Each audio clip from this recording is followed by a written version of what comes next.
కానీ ఇప్పుడున్న ప్రభుత్వం అనేక రకాల ఇబ్బందులకు గురి చేస్తుంది తెలంగాణ ప్రజలను. కాబట్టి మరొకసారి మనం పునరంకితం కావడం కోసం ఒక ప్రతిజ్ఞ తీసుకుంటా ఉన్నాం.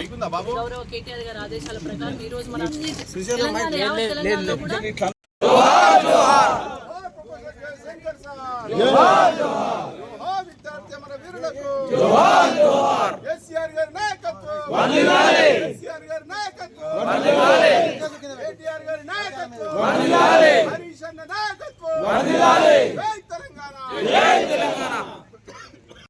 మహోజ్వల చరిత్ర కలిగిన ఈ పవిత్ర తెలంగాణ నేలపై జన్మించినందుకు నేను ఎంతో గర్విస్తున్నాను.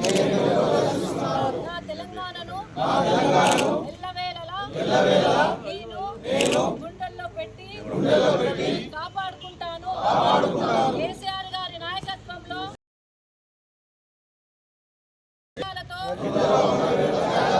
సాధించుకున్న తెలంగాణ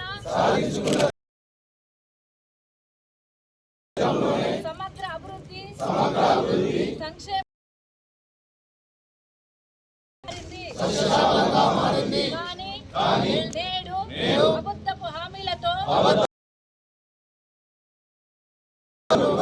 నయవంచక పాలనలో మన రైతాంగం అన్ని వర్గాల ప్రజలు కష్టాల పాలన వ్యతిరేక శక్తుల కుట్రల వల్ల మన అస్తిత్వానికి ఆత్మగౌరవానికి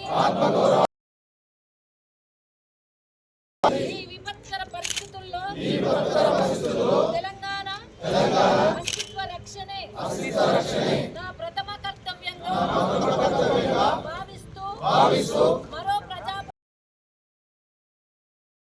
నేను పునరంకితం చేసుకుంటున్నాను. తెలంగాణ తల్లి సాక్షిగా భారత రాజ్యాంగ నిర్మాత బాబాసాహెబ్ అంబేద్కర్ సాక్షిగా గౌరవనీయులు కేసీఆర్ గారి నాయకత్వంలో తెలంగాణ వ్యతిరేకుల కుట్రలను ఛేదిద్దాం. మన తెలంగాణను రక్షించుకుందాం.